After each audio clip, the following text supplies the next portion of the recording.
Do you need law? At Jenkins & Jenkins, LLC, we can provide law to you. Do you have an STD? Were you burned when you set your Nikes on fire? You need law. Jenkins & Jenkins has law for you. Are you the anonymous writer for the New York Times op-ed piece? You're going to need a lawyer.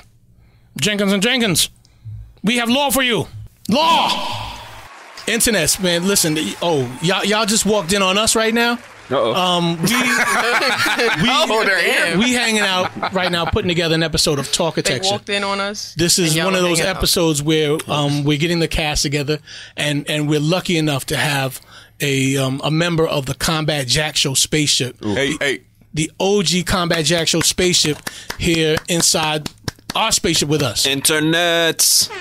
DJ Benhameen, good to see you, brother. Good to see you, brother. Good to be seen. Good to be seen. There we go. Yes, indeed. Yes, indeed, man. Yo, I always think about them nights, man, that we spent growing up inside PNC, man. Just, I don't know what the fuck we were up to. Bro, I think back at it, and I say this all the time. I cannot believe we used to start that show at midnight. Yeah. I don't remember that, honestly. Right. But I know that every week Combat would be at my house at like 11:50. Yeah. You know? Yep.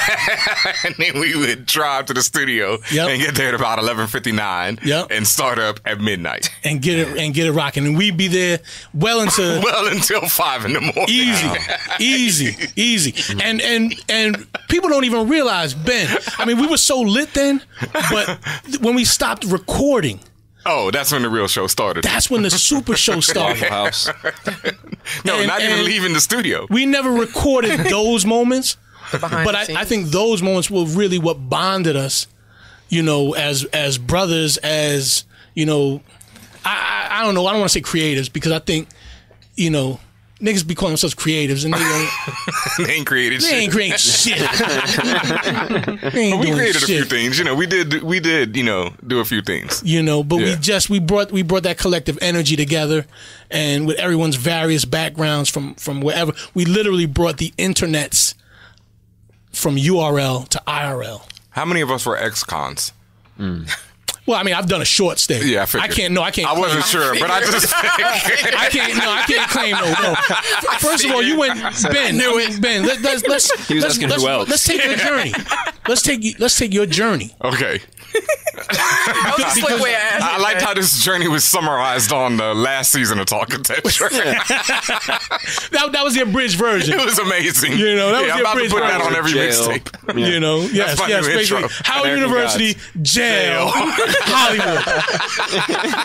Oh, he stopped by the Combat Jack. Yeah, podcasting. Yeah, jail. That was a low budget film. We didn't have a lot of budget to work with. Yeah, we kind of surmised it. I mean, where does the journey begin? Hell if I know. Originally, I mean, when did you come out of the womb? When did you come out of heaven? When did you exit heaven? Wyoming, Cheyenne, Wyoming. Dig it. Wow. Yeah, a lot of people don't know that. That's. I was just talking about this today too. Yeah. My parents were living in Cheyenne, Wyoming when I was born. So you're part native. Part native, actually. Yeah. I mean, deep though. Super. Like I got. No.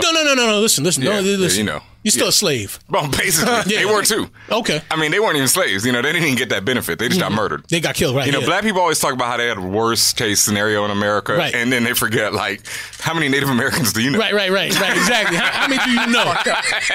You know, that race to the bottom is always really awkward. Say what? That race to the bottom. It really is. No, I was oppressed more. Yeah, but we got to give a little, you know, just a little bit of credit there because you know we don't give enough. I mean, darkness is coming now. Like, all right. Come on in. We got the spaceship rocking. We got the spaceship. We got our super producer now. Internets. I know y'all hearing us, but now the show really starts. Super producer in the building. A King. Give him a second, Internets. Give him a second to get to the boards and get to the microphone. Oh, look at the mouth. Look at the mouth. Get to the boards and get to the microphone. This man talking money over here, yo. Dallas gave me some of that barbecue money from 6 years ago. Nice. I'm waiting on my joints right now, man. My man's Don Dub who got that barbecue money? Where's that barbecue money? Where's that barbecue money at? He's from the Bronx. Brother Chris from the Bronx. Brother Chris had that barbecue money. You know he's already spent that on 40 ounces, Crown fried chicken, and Dominican prostitutes. I think it's Kennedy. It's Kennedy? Oh, it's Kennedy in the Bronx. Okay, all right. I just made that up, but It really No, is. he got upset. He got upset. It's hell yeah. It's Yeah, no, I mean, no, that's cool. it Because I'll right. tell you why. Don't It's funny. disrespect that. Because I fuck with it must be Kennedy then. My bad. When you take 3rd Avenue and 3rd Avenue, I want to say 3rd Avenue in Claremont. You ever take that bus that runs up 3rd Avenue from the hub to Fordham? You know that route? I'm talking about like the 15. They call it the never 15 ride no now. bus. You see? This nigga walk and ride the bike. Yeah, all the Chinese spots in the Bronx got B ratings. fuck y'all lives. Shit. What's good, DP? I know I'm late. No, My you're bad. not late. You're not late. You're not late. You're not late. bad, Man. my bad. Traffic. We what's got it about to happen popping. down the block though. You saw a little motorcycle? Oh, I asked. No, what happened? What I don't happened? know. It's like some kind of. It's a delegate. march for the climate. Oh, With motorcycles? Well, It's NYPD unlocking it all. well, they're about to get. I seen. So when I passed through, the NYPD was getting on the motorcycle. Yeah. Okay. As if they was waiting for that 5, 4, 3, 2, 1 shit. Right. Okay, And then, okay. They might. Usually they might be practicing for the shit. Nah, I think something. Like Practicing for some Armageddon shit. Nah, I thought it was a they don't need race. practice. Yeah, No, that's I probably thought- the I one thought thing it we was some haven't race done shit, for but the then, like, climate I yet asked is them. march for it. Yeah. Yeah. Why can't we have a march to end the climate too? Why can't they get discussion. legal time to march? You know what I mean? Why can't they get their own time to march? Like, why can't people say, listen, I want to march for more toxic chemicals? You know, Because your president, already. cancer for kids. Yeah, part they're of his- definitely part taking of care of their that. agenda anyway. Cancer for kids. Why can't the cancer for kids people get their own march? They're well taken care Well, of that's what already. they do with the 5K, 10K, 15K. No, I mean where we give cancer to kids. Oh, This got dark. Yeah, all right. Yeah, Y'all I thought really we didn't were know going where to DP was ocean. going with that? Y'all really didn't know where DP was Pollute the going with that? The Pacific. fucked up shit is like I already knew that. That's why I y'all was quiet. motherfuckers would love a $5 T-shirt from Supreme, but y'all don't realize that $5 T-shirt gave a kid cancer they got in $5 Indonesia. t-shirts at Supreme. Yeah. Yeah, I'm definitely copying. Supreme? I'm not. See, that's what I'm saying. I So, wouldn't cop it if it was $1. that gave 5 kids cancer. I mean, To take it down to $1. how many kids take cancer from polo though? Oh, don't. None, right? None. No, First of all, First of all, first of all, Ben, How many horses? Definitely got him some STDs. if they die, they die. if they die, they die. If they die, they die. How many horses have to be sacrificed? If they die, they die. I understand. They die. It's a cold world, boy. My style has a value. Ralph Lauren could Has be a like a value level. straight up slave owner. Yes. And He said yes. and then what? Yes. Nothing, I right? thought about Even- that. yeah, I know. Yes. People would not Polo care. plantation. So Well, hold on for a second. Hold on for a second. Hold on for a second. Uh-oh. Hold on for a second. Uh-oh. Hold on I've for a been second. waiting to Break ask it down. this. Polo. Hold on for a second. Hold on for a second. It's the year of Political Wakanda too. Listen to Ralph Fallen Earth. Lauren Is is a slave owner. Okay, but I mean this is factual. Is a slave owner. Yeah. Okay. Tyson Bedford. Forget that. Damn. Tyson Beckford's in the house. that might not be all. Tyson Beckford's not only in the house. Tyson Beckford's in the bedroom. Yes. Hey. Hello. Watch- Okay. Hello. Take your time with that. Yeah. Take your time with that. All right. Where's our mantle? Okay. That's all right. Mantle? That's all right because you know what? You're gonna have to pick and choose. All right. If you're gonna turn the light switch on, somebody somewhere Yeah. is getting put in slavery. This is facts. Yeah. And this is the planet we live on. This is how they operate. This is when the first motherfucker went and dug into the dirt and pulled out a gold rock. And because it shined like the sun, he was able to convince niggas to give him shit for that gold rock. But we do know that Ralph ain't been hot since the 90s, right? Uh-oh. Ralph ain't never lost heat. Ain't never lost heat. I mean, Ben, do you touch the fabrics? They're nice. They're always nice. Do you touch the fabrics? They're always do you, beautiful. Do you? Always well made. There's some shit that Yeah. Ralph makes that is for niggas that fuck with Kohl's. And there's some shit that Ralph makes for niggas that go and fuck with it in Atelier. Shit cold. Like, Atelier, Google that. Yeah. Yes. That's the chat. Yeah, that's chaps. That's chat. Yeah, because ain't none of his stuff even make chaps, it. even chaps could have some things that's popping. But Yeah. But just understand that there's always levels to the shit. Yeah, obviously. We're gonna get back into DJ Benhameen's journey for a second. But hold on, we got super producer, and what we were talking about was getting the format of rearranged here at Talkitecture, where we could come together and open the show and do some timely news items with our guests. Because the thing is, I mean, when you have a guest here and they're already established in whatever field they established themselves in, you know, that story is going to be good to get to.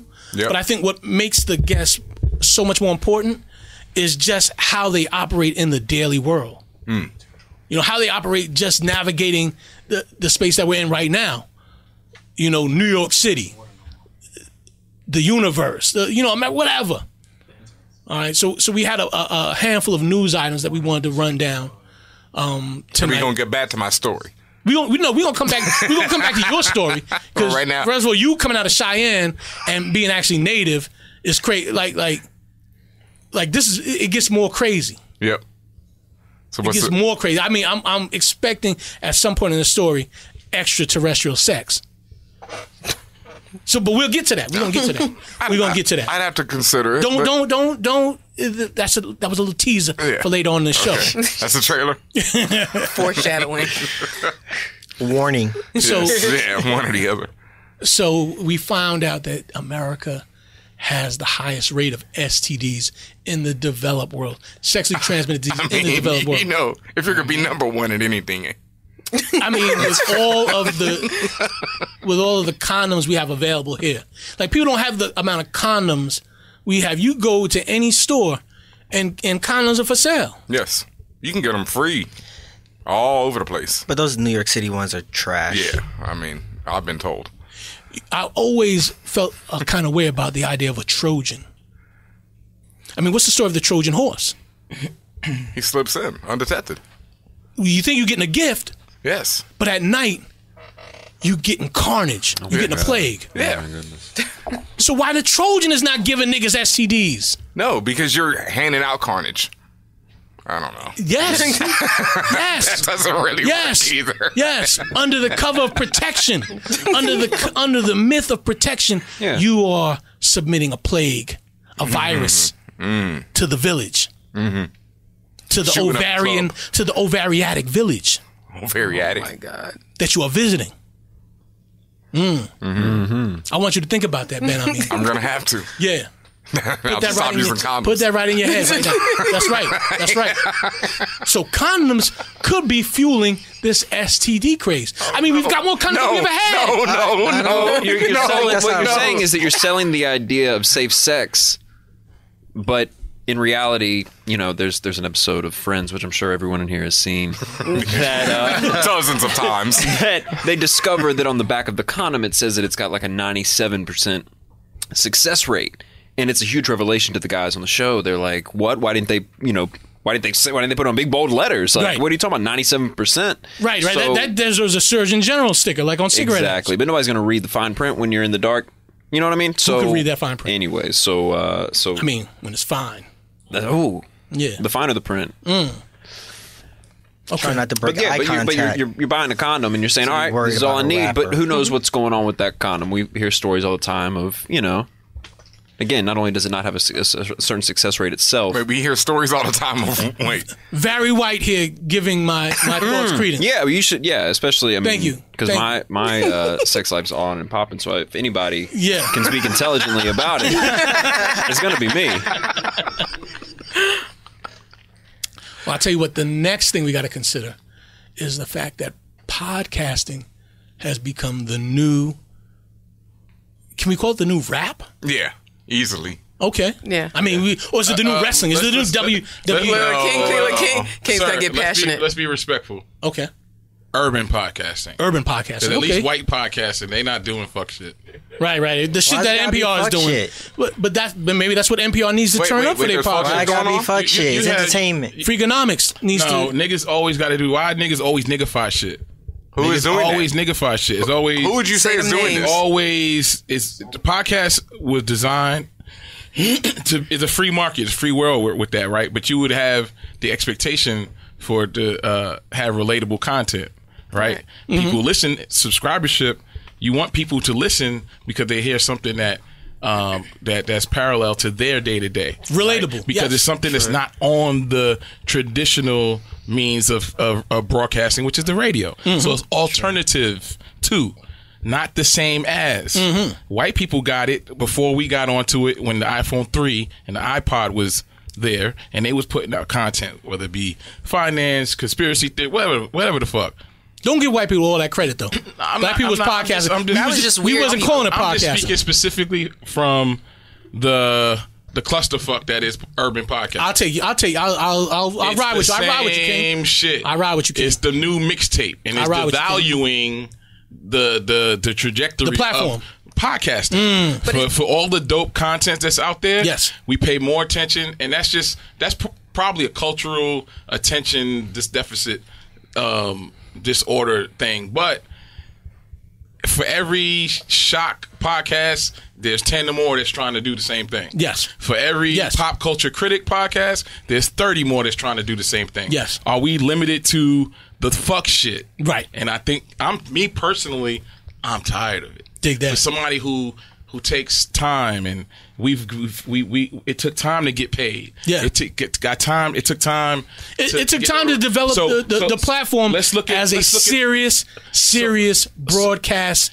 And that's why I'm very sensitive as to who, anytime there's something that comes across the pipeline, like, I'm very passionate and delicate of who comes on this network. Yes. Because I don't want that energy to be here. Yes. You know what I'm saying? If you look at trajectory, right? Yes. Kid Fury is now a TV producer. Yes.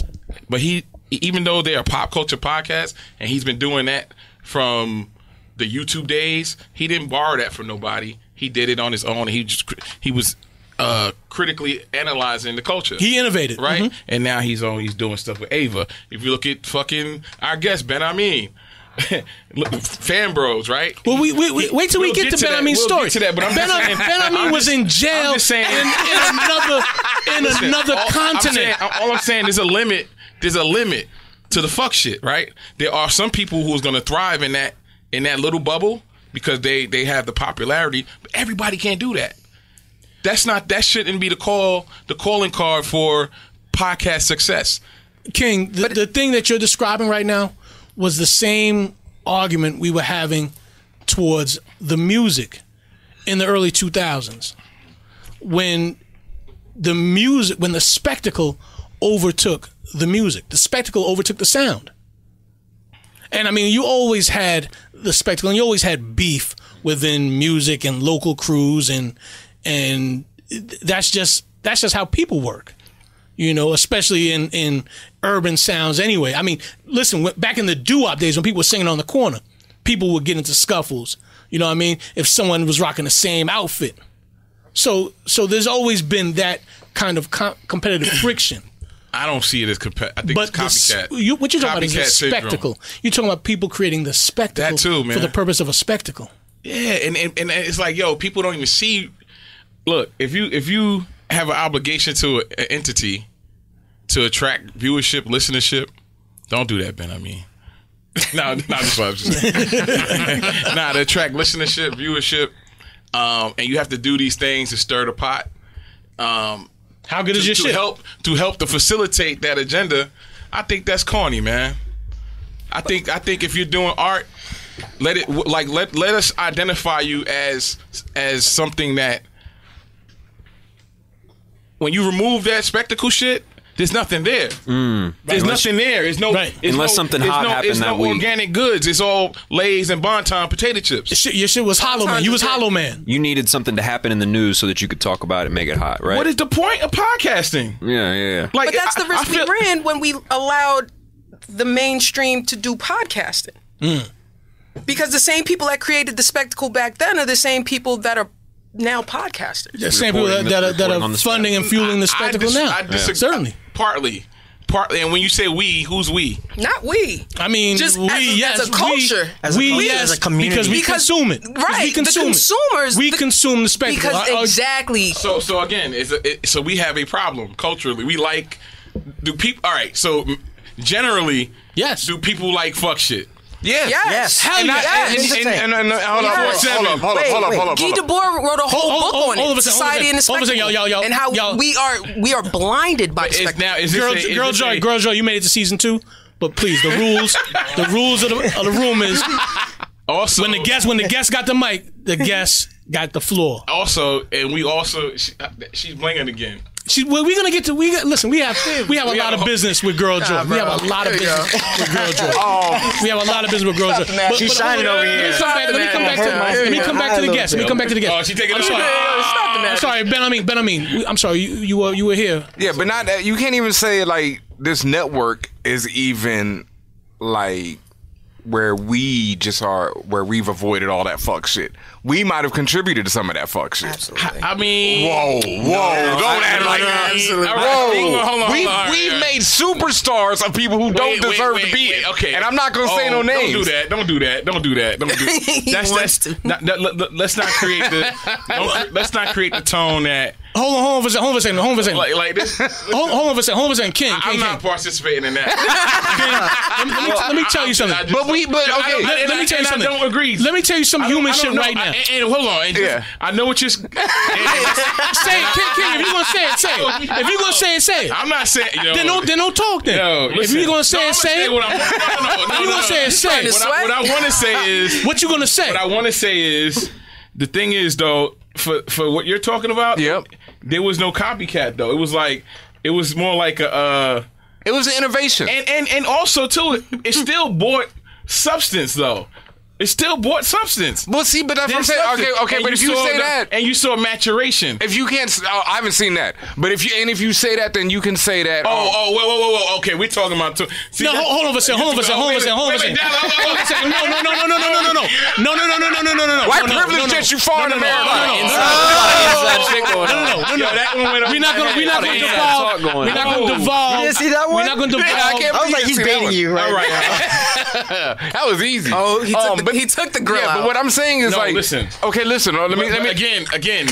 That I can't. The thing with that is honestly, I don't know. See, that's the thing about when you study other culture, you study other nationalities, you get an understanding of. Dog, I grew up with journeys. nothing but yes. So in that regard, I can't speak to that because if you're referring to specific people who they're all right. So even what you're talking about, right? Yep. If you're gonna talk about it, talk about it. That said person is the comedian. So that's their lane. That is their. They didn't. I don't know, man. We're not naming names, so we might as well move on. If you're gonna talk about it, if you're gonna talk about it, talk about it. If not, then don't talk about it. I'm not the one that bought it. But if you're gonna talk about it, then talk about it. If not, don't talk about it. I want to know who you thought I was talking about. Somebody said white privilege, so yeah. Let's go to the Hamptons. But like, okay, all right, let me clear it up. Let me clear the air. Everybody there is like, okay, there's another one, but it's like more shots. Don't say that, like I'm not gonna knock anyone's hustle. I'm not knocking it. No, but see, that's what I'm saying. Everyone has that opportunity to bring something to the game. That's what podcasting is. Like people say the same thing about For All Nerds Show. There's like, now, by the way, let me finish. King, I'm not calling it fan bro, but King, let him rock. Well, don't do that. Let him rock, King. Come on. For All Nerds, fan bro show, whatever you want to say. Let him rock. There's a million other podcasts now just like it. But ain't none of them us. That's true. And that's all I worry about. And that's why I've worried. That's how I've always been from day one. I don't care what anyone else is doing. Because what they're doing is irrelevant to me. Right. Because what I'm doing is being the best, out. Right. And so until someone else is better than me, then I start worrying. But I don't hear it. And I want them to be, like I always say, I want people to be better than my show. So then I have something to reach for. Right. But other than that, I'm not worried about what anybody else is doing. And I don't care if there's a million people yapping and saying dumb-ish. Because like I say, everyone at some point says some dumb-ish. And a lot of people say dumb-ish and get away with it. You curse on the show. I don't need to, though. Yeah. Nah, I don't know. White privilege gets you far. That's all. I mean, I'm not necessarily. I don't really. I'm not trying. It's just a conversation that we're having, right? I don't have an emotional investment into other shit, but you pay attention, you watch what's going on. Yeah, and but it's like fuck my whole it. thing is, at some point, we got to stop the copycat shit. No, man, for what? That's how the game goes, man. You know, if somebody raps, somebody copycats. You know, it's like every game gets exposed like that. It all blows up. You know, I know. You know, as a DJ over there, it's like, come on, man. Serato came in, and now there's a million trash DJs. But can I really worry about that? You know, because they gonna be there. I think a hustle is going to be a hustle. Yeah. But when you're talking about the urban podcast community, I think there's a whole lot of different types of podcasts out there that are serving a whole lot of needs. Shouts to Barry, Pods in Color. Yep. Pods in Color? Pod in Color. Pod in Color. Pod in Color. See, I don't even know her name. Barry, I'm glad you don't follow me because I don't even know your name properly. And there's more of those kind of networks now where they're just trying to like have everybody come to there to showcase. Yeah. But I think that is mainstream what's going on, like fuck shit, possibly, but it's also entertainment. And there's also some truth in there. Reflections of different people's legacies in their how like they you just said. moved, and that in itself is educational. I'm looking at the music industry in a very different way because of some of that fuck shit. King is just I don't passionate like about this. copycat culture. Fuck 'em. There's a hustle as well, man. I don't care. And that's as Like old I as said, hip hop. if I felt that way, I could sit there and talk about every show that came up after Fan Bros for All Nerd show. I could sit there and say all of them are copying us. But what's the point? All of them are offering their own voice. You could say Fan Bros Copy somebody else. Yeah. Listen, this is crazy talk. Yeah. This is all crazy. I ain't got talk, time King. for that. I mean, if you want to speak on it, King, speak on it.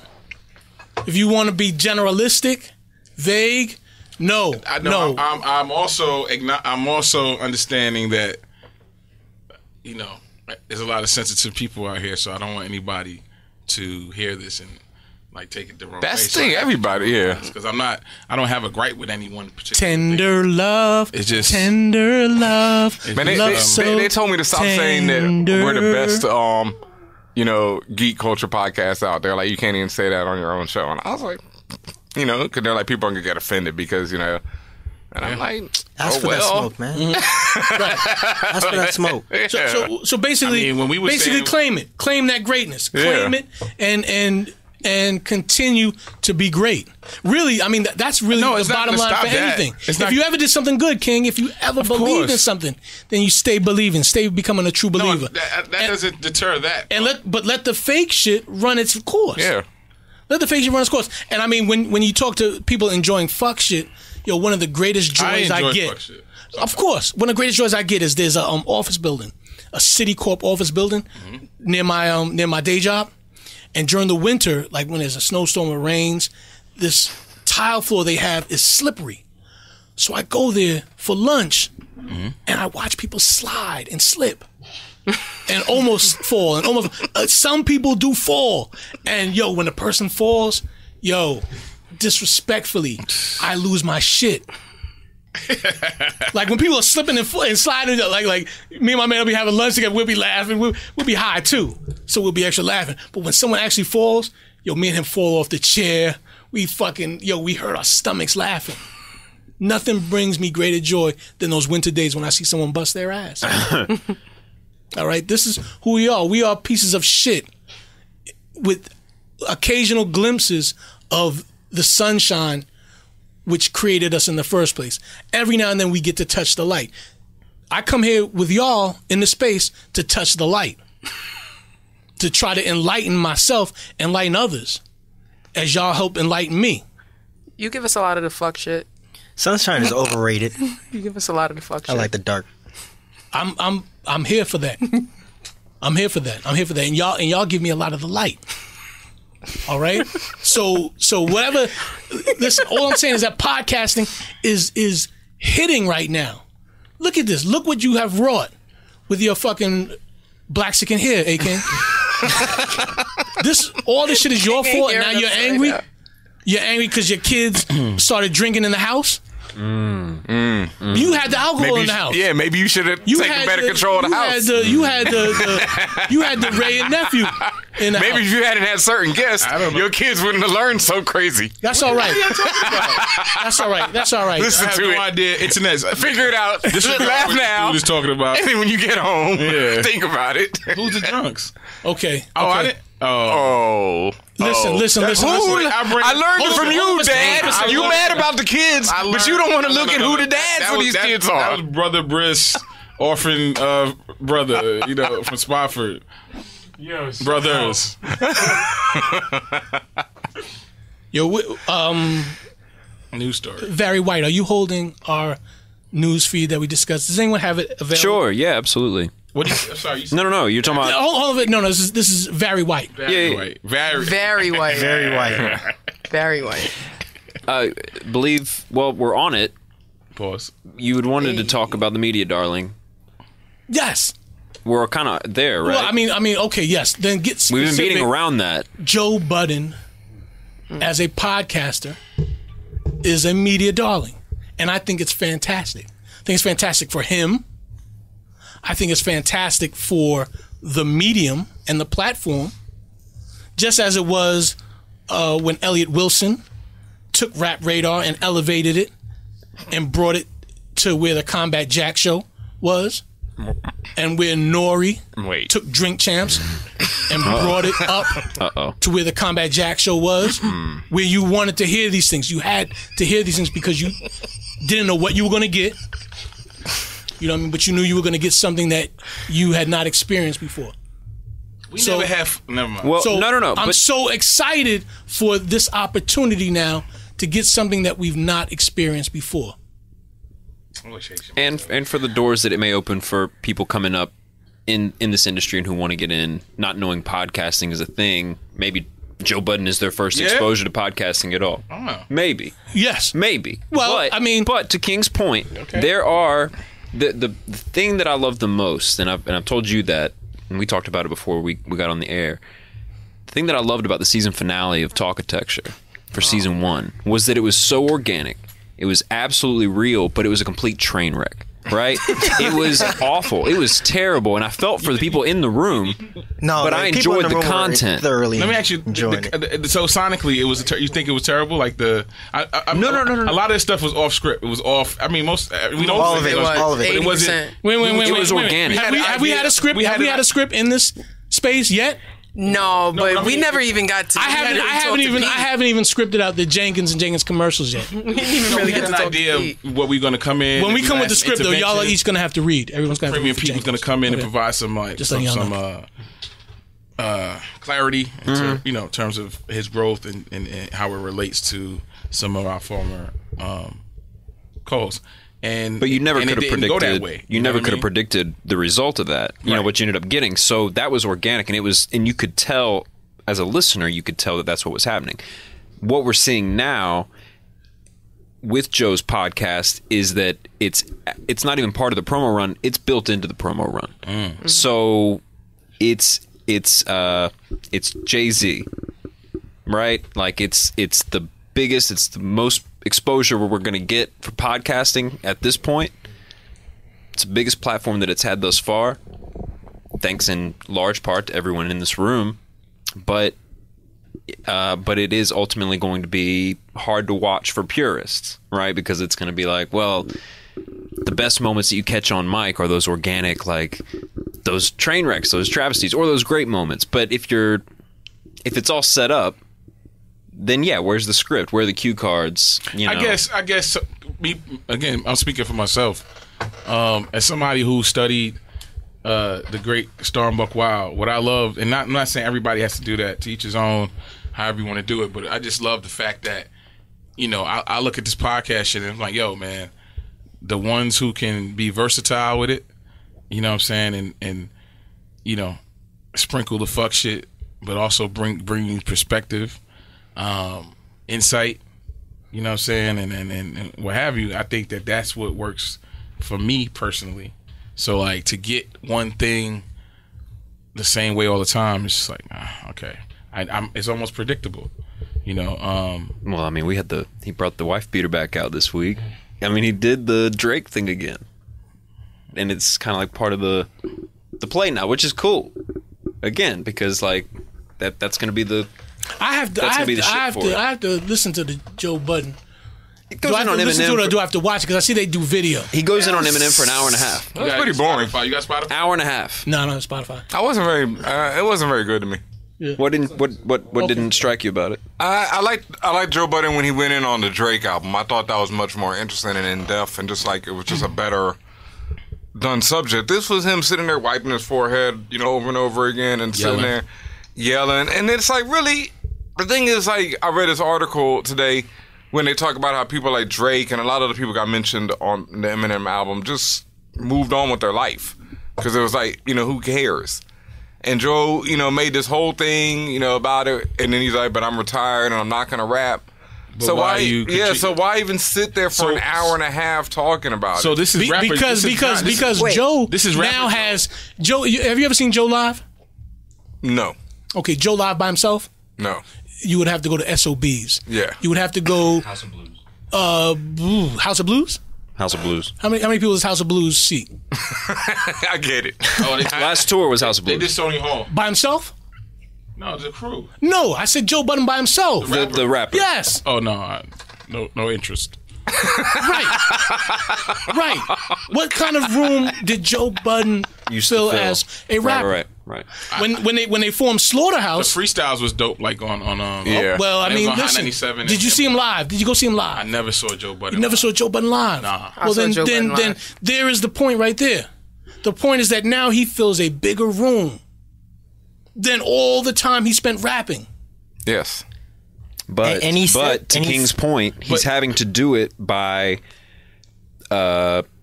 being part of your promo run, whether you're Nicki Minaj, whether you're Drake, whether you're Eminem, and it's a spectacle. But Yes. see, you And it's not organic. Yes. You mentioned Drake, right? And hold on for a second. You mentioned Drake. No. We just learned that Drake Shoot him in the ball. flies through the spectacle like a motherfucking Learjet cutting through a cloud cover. Jay Prince comes up.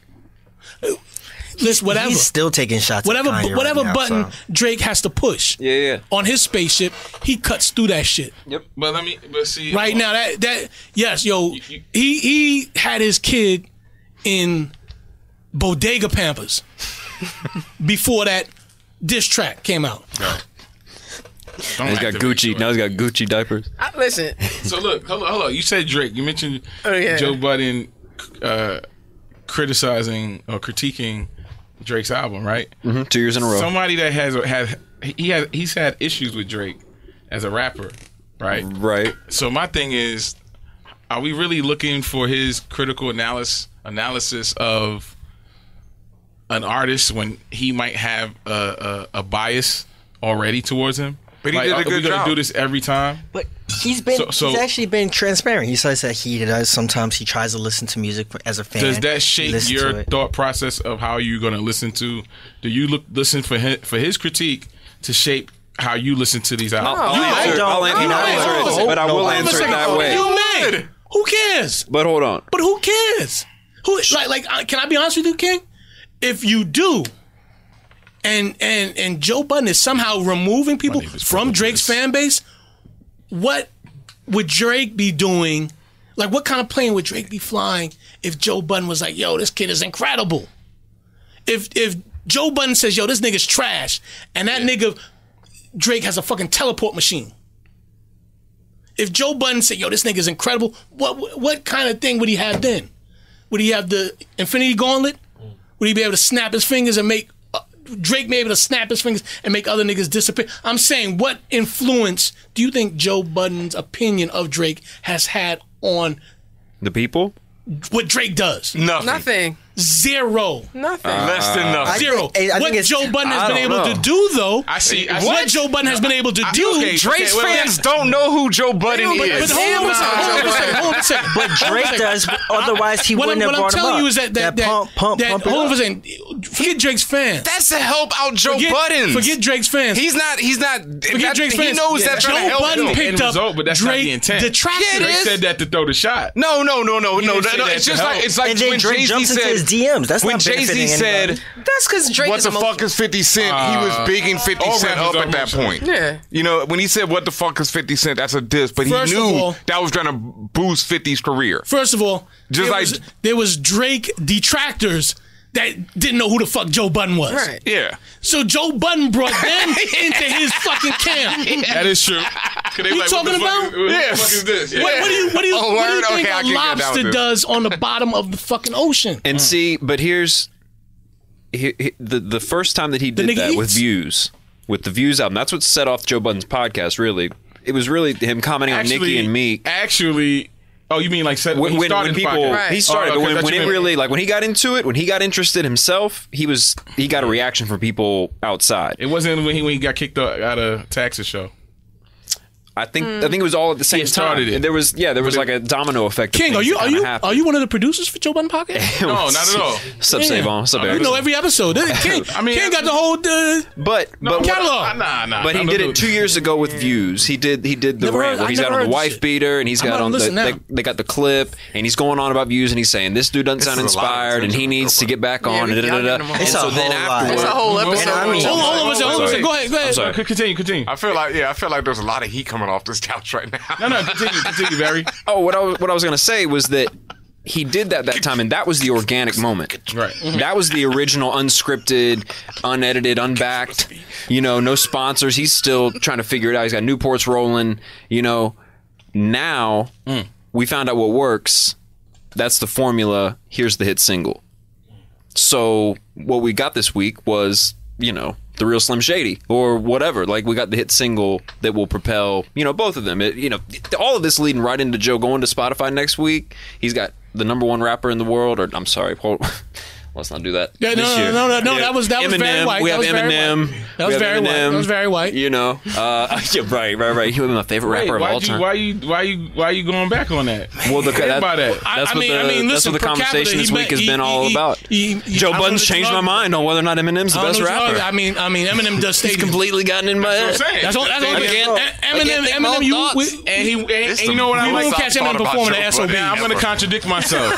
Now this is rap though, right? We don't talk about this shit. That's Well, rap is content in a sense, but it's not podcasting. So I love to hear when Thought I was a hater. The fact that M likes smoke and he like to take it and receive it. Pause. I like that as a rap fan. That was egregious. I think we still not gonna allow you to have that pause. I know all of y'all. You meant that. That was- You meant that. You meant that. No, I'm here for the rapping. All right, so for me, I have started listening to the Joe Budden podcast for a while, and so yeah, to wrap it up, Yo, I bro, think- get your thoughts too in a second. I think Did he sponsor us today? if these superstars essentially, if these superstars had never responded to him, Wait. I'm gonna let you finish. Joy, this room is a podcast. We have a right to talk about No, we the can. shit we see in other pod. That's what you know. What I'm saying. I just feel like there's a lot of attention and maybe some underlying feelings. No. You know what it is? I hope not. It's not. No, I'm so no. Ben, Never that. Let me be the Never that. definitive voice here. And Saul Goodman, I'm sorry, we got to cut you off for time right now. Damn. Simply because these bad, people Saul. are not shutting up. Internets, Sony Hall, September 18th. 3 The God Way. Rock Marciano, Slick Rick, J Electronica, DJ Evo D, DJ Funk Flex, Fliggity. September 19th, Sony Hall, 3 The God Way. Come through. It's going to be an incredible show. Internets. I am so excited for the growth Yes. of the platform. Yes. All right, as it Yeah, stretches of and it course. grows, and it and it's still really in the womb, technically. Can we talk about how many guest hosts have been on Joe's last show since he left?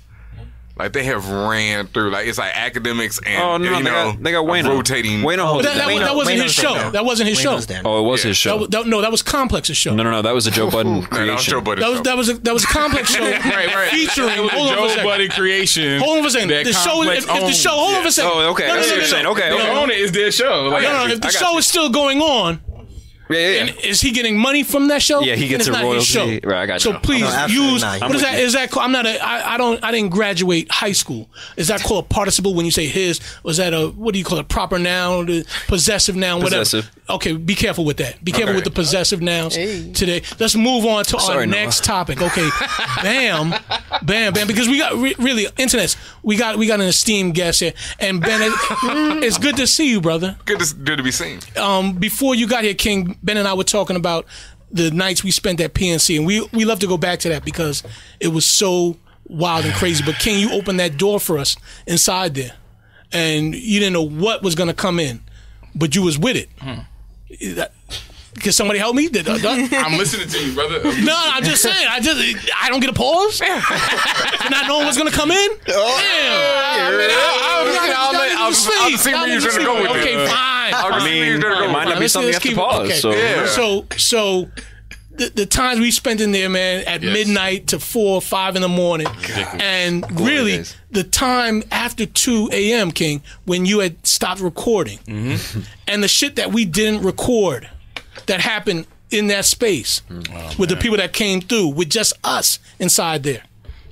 Like, time's up. that's just better than anything I've ever heard, ever, including the shit that we broadcast. Damn, that hurts. No, I'm talking about including the shit that we broadcast. Sorry to everybody listening right now. The shit that we was doing. Other shit was better. When Benhameen, he was gonna revolt. Benhameen was revolting when Benhameen was spinning. Like yo. Oh man. Jay Slayer. Shout out to Jay Slayer. When he's doing push-ups with a G-Unit tank top off the couch. Yo. The couch was like 2 days old, and he comes in. He got on some Timbs, and he had his hard Tim paws on top of the couch doing push-ups. King, how many jobs did you have at the time? Owner just came How many in. jobs? King, how many Going jobs did you have at the time? I mean, you was the station manager. I had a day job.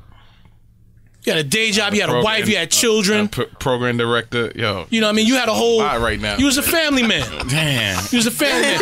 Yo, internet. We have so many pictures. We have so many pictures of A King asleep with the mouth open.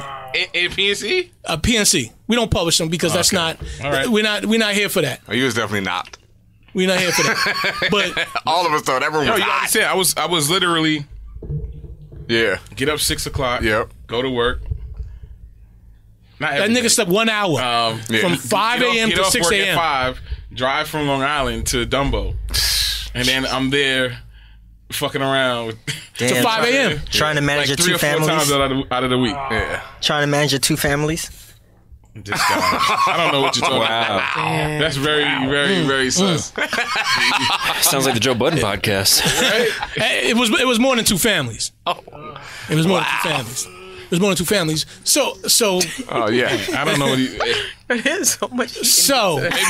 Maybe you're including like brotherhood. And, It is kind of you know, personalities at PNC. So I'm so excited for what is in front of us. What the future holds. Yeah. Yep. I know the future holds something incredible because boom, we're still here. And we made this shit pop. And we're gonna make this shit pop again. One of my favorite things about the early days for the Combat Jack show was Benhameen's mixes. I mean, I had an hour long session. Go back into Benhameen's mixes, and I miss them, to be honest. Like once the show evolved into what it was, you know, that part definitely, you know, was missed. The height of your mixes. I remember one night we were in the Premiere Studios. And you had a joint going that took me higher. Nice. You know, but we had built it, and then really we couldn't get no higher. Then you had to leave and start Fan Bros. But you know what's crazy about that? I think that if SoundCloud, the streaming, what's the word I'm looking for? What? Just talk. The streaming restrictions of having mixes in the episodes. Yeah. I kind of believe if there was a lane for you to continue that, it would have probably stagnated like some of the stuff that you're doing now in terms of No. Let me tell you why. No. Let me tell you why. I'm gonna tell you what right now. Tell me why. Benhameen, and I'm gonna tell you what. Benhameen. Talk, King, talk. You talked about the stuff that's not recorded, right? Talk. Benhameen would have saw Premium Pete way too much more than he already did. Yeah. And they would have fought, and one of them would have killed each other. Probably. So That would have stagnated everything. No. Pete killed Ben. No, I'm gonna tell you why. Would them niggas have locked up? Yes. Can't disagree. Yes. Would them niggas? Red? Hold on for a second. Cooking. Would them niggas have locked up? Yes. Yes. Would either of them niggas killed each other? No.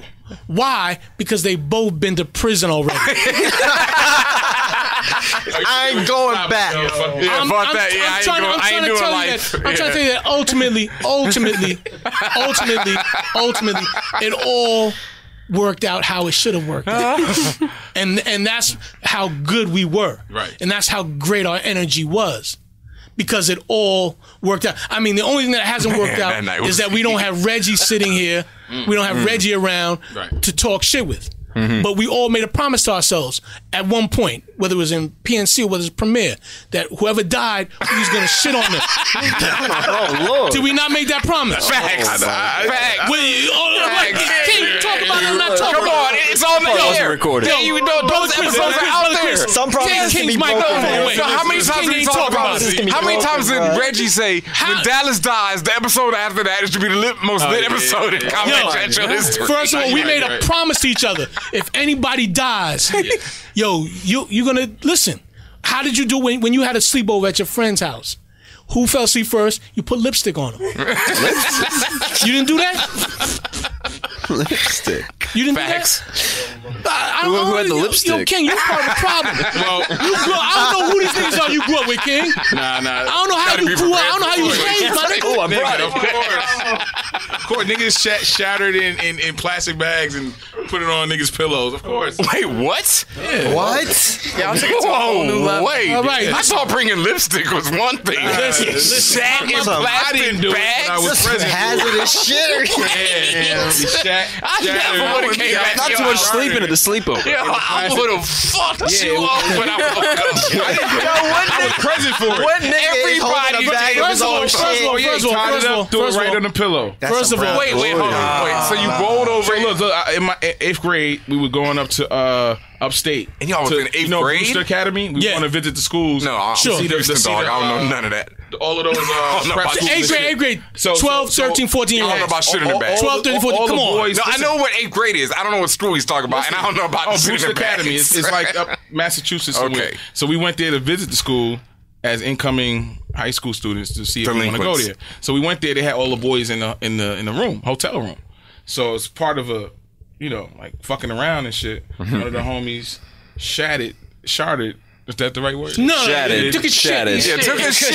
shit, Let's be clear for the internet. No, don't play Shat is also a problem. He took his shit in a Thank plastic bag. He tied the bag up. What? And he gently placed it Gently. on dude's pillow. You shit on and my we all house? cracking up, like wilding, and then he was gentle. mind you, you're 8th graders, so you're not tightening the bag crazy like all the way, so the scent is coming out. So the dude got up. Yo, this kid. Yo, that nigga had shit on his face? Yo, this kid, he was like He the hit most the brolic bag? nigga in the school. Oh, like Lord. he was just naturally built. Yo, this dude was wailing on everybody, like bugging out. And once he got to the, who did it, yeah, they definitely scrapped. But I witnessed that dumb shit too. Yeah, that shit. What? That shit, Yeah, y'all was on Somebody some other lives level. from that? Yeah, I'm talking. Nah. That's Like I said, somebody. And when we had the dinner, because then the principal came in and That's broke it kid up. shit.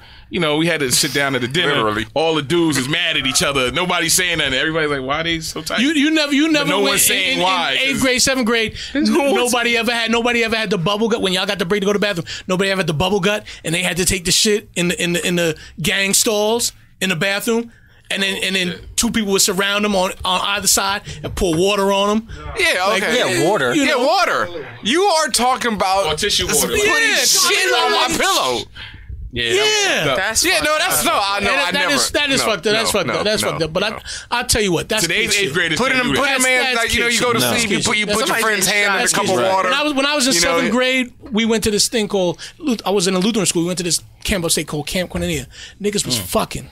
I was in 7th grade. What? Niggas was fucking. Context. Yeah. Phrasing. Fucking each other? Phrasing. No. Oh, you're right. No, it was heterosexual, but it was two motherfucking blacks. Phrasing. And I was in a mixed school too, but it was niggas was fucking. And then Yeah. You already said it. My shit was mixed. And then we had white kids with us. We had Asian kids with us. We had Women. Let's expand. There were men and women. It was a boy and a girl having intercourse. Thank you. All right, they both happened to be African American, so therefore I said niggas was fucking. Yes. Right. Got All right, I still use the A. Yes. Phrasing. As I would, regardless of what the racial composition of the person was. Niggas was fucking. I was in 7th grade. I knew what fucking was because my parents was fucking. Did you ever catch your parents fucking? Of course. Of course, I don't catch them fucking, but I was like, oh shit, I think my father's abusing my mom. I heard my mother, and my parents did have fights. They did, they were young. So I was like, oh shit, they're fighting. But I'm like, oh wait a minute, I don't know. But hold on for a second. But when they were fucking, the noise was so low that you didn't know if they were arguing or if they were really having intercourse. Nah, I knew some shit was happening. And then later I would see a adult movie, and then I would know what was happening. Same thing. And so then it all became clear to me. But I was like, something's going on, but it's some adult shit. And I've walked in on them whenever they was like, yo, out of here because it's adult. So I knew it was adult shit. Yeah. I wasn't really I later was informed what adult shit meant, but fine. I was like, oh shit, I didn't. No one even told me. I used to just get the. They used to get the. You used to get the notification on your text. The mailers. You know the mailer shit. Like how they had the Columbia House shit with the penny CDs. Or whatever, where they had the same shit for porn. Yeah. I think Adam and Eve or some shit. I don't know. Oh, dig it. I never got. Yeah. Like the little booklet. Okay, brother. All right. So I'm like, yo, what's this? And then what happened was, damn, I'm glad my mom don't listen to the podcast. I found in the closet, the towel closet one day, there was a book. Now this is some. Imagine what kind of book? Picture smut? Smut? It was like porn book, but it was an actual hardcover book. Okay, like a textbook. Oh, not like the Kama Sutra. It was pristine. It was white. It was. Okay. We all knew. Like the Kama Sutra. Imagine if Ernie. Imagine Ernie Panic Code made was taking a photo book. Porn. Yeah, Whoever it was beautiful, bro. Oh, so basically it's something like it's the book hard. Madonna was in. It's hard. That's it's what basically like the Brother Chris project. Right. Oh, it's like the Brother Chris book project. Spoiler. Okay. Yeah. So Yeah. that's In when the I knew, Bronx. like, oh, this is what my mom Pre-order. Brought to you by Jenkins and Jenkins. They're fucking. You talking about the anatomy book? Porn. Okay. The anatomy book? No. It was pictures of fucking. Oh, There was pictures of positions positions? and everything. Okay, Everything. fantastic. It was all fantastic. white though. It was all white. Fantastic. I King, guess that's why I like white. King, women I first. see you got Nah, I'm on joking. your about to say fancy new Air Max 270. Ah, come on, don't do that. Nah, you do. He's fancy. You do. Girl Joy, you over here. Tell me about that shoe right there. Is Oh, these are just the Flyknits. Flyknit. Nike What do they Flyknits. call? Flyknit Racers. Flyknit. What? Flyknit. Like, what's the platform it sits on? Do you know? You're not sure. Not sure. Okay, yeah. I used to be no sneakers crazy, but they definitely look comfortable and nice. Also produced by Nike. My brother Good Time is here with us tonight. Good Time from Good the Time. Executioners band. Okay. Legendary. Air Max 95 right now, classic, OG.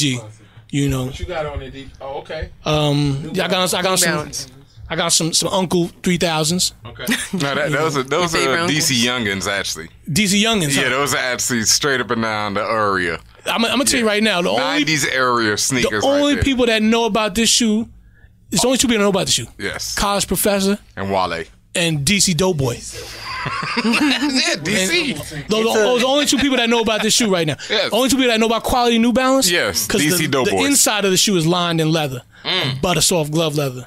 Yeah. You New know what I Balance mean? right here. Come on, Dallas. New Balance you down got with the the Take your baggers. Take your time, Ben. Take your time, Ben. Take your time. I mean, you from the era. That's how you ended up in jail. Ben, we gonna get back to you. We not leaving you here, What is- Ben. what We is not. Barry We White so now? happy to see Ben Right, here what tonight. you rocking over there, brother? These are the custom Vans. They're the gray on white. We got a significant van contingent here tonight. Suede. Yeah. All right, brother Chris. Yeah, all the creeps. So good. Yeah, definitely. Definitely. Hey, yo. Oh, we are. Listen. Listen. So Intern now saved himself. maybe in next classic week Air Max. we'll Definitely creep shoot. I saw an egregious tweet about Saul on Twitter a while ago that we gonna address. Okay. We went to the archives. Well, okay, hold on. We found one in there. King, put that on stash for another episode. Yeah, we're gonna hold on to the archives. You getting choked? But the point I'm getting to though is King, your Air Max 270 I like these. is so beautiful. Did you buy those because Colin Kaepernick told you? Nah, Just do it. Nah, not at all. I bought them because I saw them. I just like the fact that Nike got the buckle on it now. Yeah. And I mean, it got a strap on it, but now you always had a strap on joints. If you know, you like the strap on? Nah, I don't participate in that. Nah, you said you bought it for the strap on. Well, no, for the sneaker and the shoe itself. Oh, that's it. That's the only. right.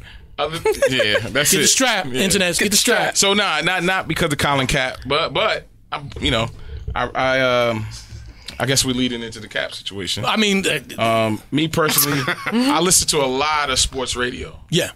when I'm not listening to mainstream podcasts. Okay. But I mean, and you're a big fan of the NFL. I love the fact that You like? Hold on for a second. Do you not like the NFL? yeah, I mean, I listen. Don't- hey, I'm not, listen, I wasn't. don't- No, listen. I'm gonna tell you, I'm not. I wasn't. You ain't gotta one of take no those- knee with us. I wasn't one of those. No, of course you take a knee.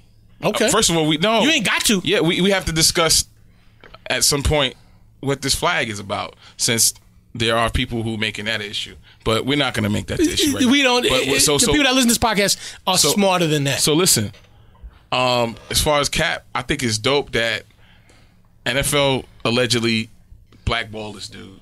Nike puts Stop allegedly. Stop that. No, actually, the Well, trial's what I'm going saying is forward. there's a trial Stop for that. it. Let's see what happens. Stop All right, they it. blackballed Stop him. it. Don't be that. They blackballed dude. That's all right. That's because cool. of his raising the social injustice issue. Yes. And prior to this Cap deal, Nike did a 10-year deal with the NFL. And I felt like, wow. So they did a deal with the NFL. Then months later, do a deal with Cap for 7 years or however long it is, right? Not only giving him his own shoe, they making him the centerpiece in all of their campaigns, right? Because it seems like they're selling. But Nike's marketing. deal with the NFL actually started before the Kaepernick That's what protest. right in timeline, right? That's what I'm saying. And it sounds like they re-upped the deal with the NFL. Right, but it didn't prevent Nike from doing business with Cap, right? And the thing is, I think, by the time this episode airs, we would have already seen the video that they're going to premiere, I believe, on Sunday's football games. It's premiering tonight. It's already been released. We've already seen the commercial. With The spot has already Kaepernick. been. Yes. Right, yes. for Nike. And Yes. It's Yes. playing throughout the NFL games, and there's some dissension going on now with Nike and NFL. But Is a it? contract is a contract. Is it dissension? I mean, ultimately, the bigger bag is held by Nike Corporation. Yeah, of course. NFL is huge. NFL, listen, a Super Bowl commercial costs how much money to air for 30 seconds? Yeah, a lot of money. Whatever that amount is. And I've always known that for those 30 seconds, the message that's being delivered is trumping the message that even my parents, professionals, college degree folks, whatever they're making per annum is dwarfed 1 billion times in 30 seconds during January or now February because they done took more time, whatever. So there's a lot of bread being spent to make you feel a kind of way. A lot of bread. Well, that's how that's everything. So if you're holding the bigger bag and you want to keep that bag big, Right. you got to figure out how to keep this bread flowing. All right? When I was fucked up and I was depressed and all sad at myself because I had a horrible foot infection and I couldn't do shit. Man, I got so fucking mad. And then boom, they was killing black men that summer, as they always do. But they was broadcasting it. So you had to watch niggas get choked or shot or whatever. And then a gun get planted on them or some whatever. The fuck shit they've always done to kill people. Whatever. This is America. Stop it. I felt like, man, fuck this shit. Chuck D told us and shut him down to stop this shit. And they had to bring Michael Jordan out. And Michael Jordan, he's like, man, fuck these niggas. And they was like, no, get your ass out here and say that you don't want all these niggas to die. You think Jordan wanted to have to come out and say that? You think these niggas wanted to have to come out and say, hey, listen, you know what? America, you've been up to this shit since y'all started the shit, but y'all have to stop. That hurt them, but they had to do it. And they got to do it. They got to make us feel good to keep that bag big. I think like Nike is a global conglomerate. They run the numbers, and I guess if social justice is paying, then it's paying.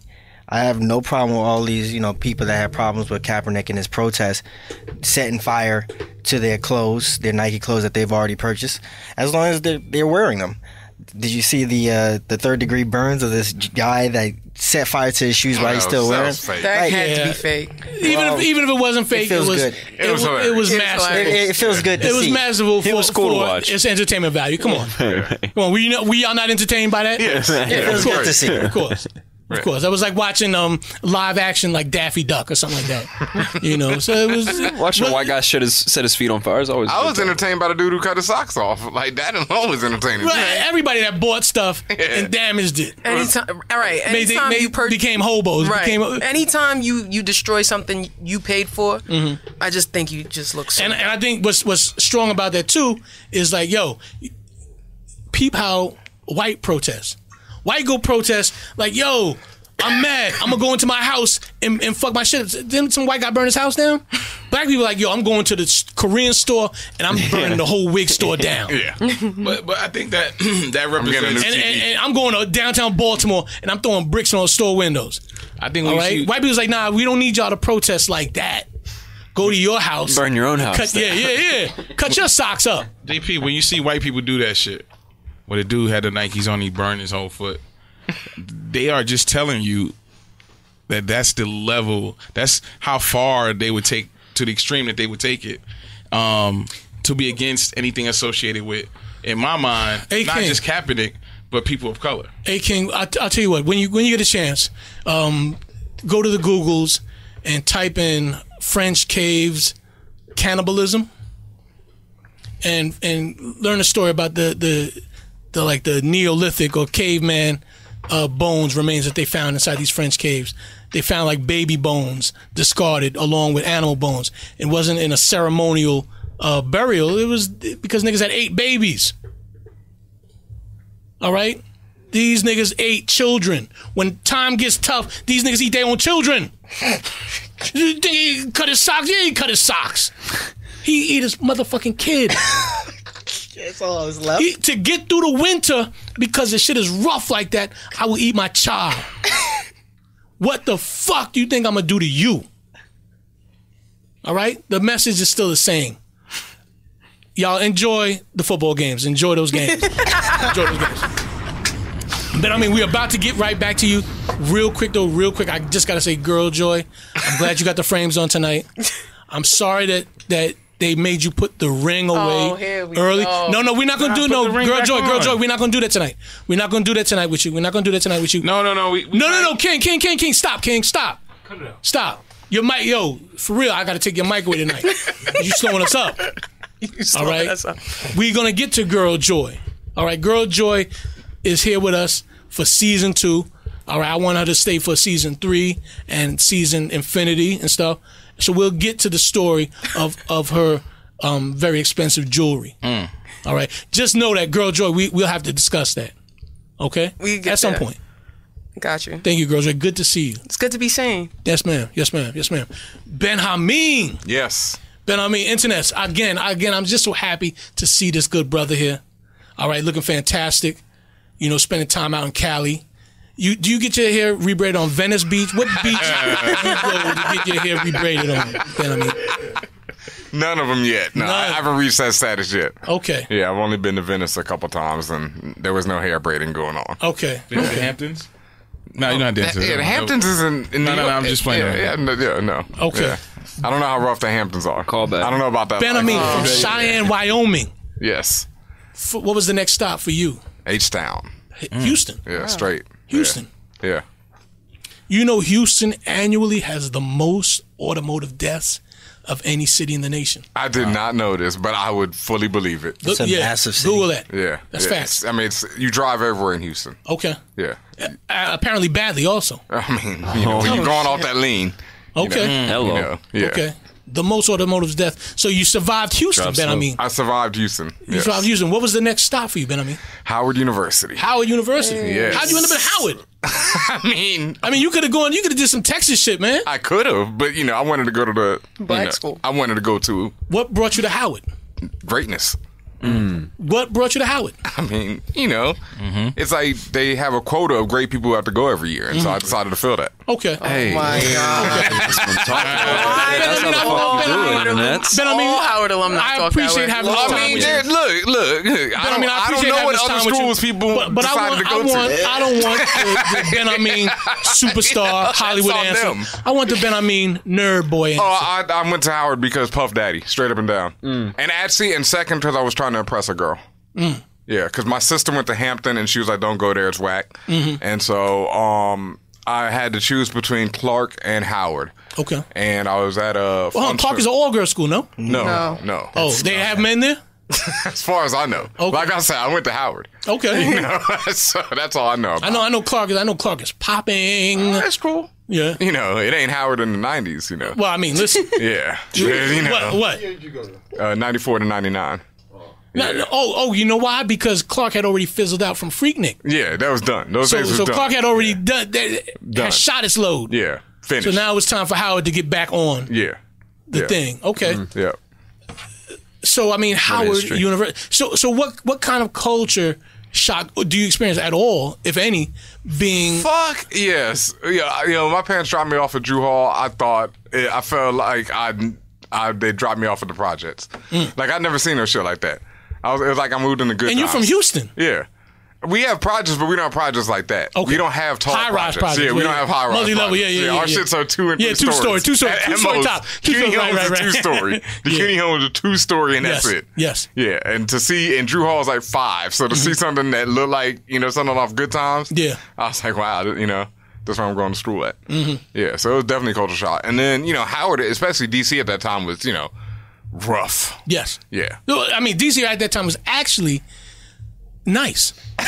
to be honest, real talk. It depends on what I'm just telling you though. Yeah. I'm telling you. Yeah. From somebody who had a cursory periphery, had a little taste of the street. Yes. And DC is very, very comparatively official. Yeah, comparatively. Baltimore, Yeah. official. Ooh. Yeah, Baltimore's the first place I ever saw Richmond. a white ghetto. Yeah.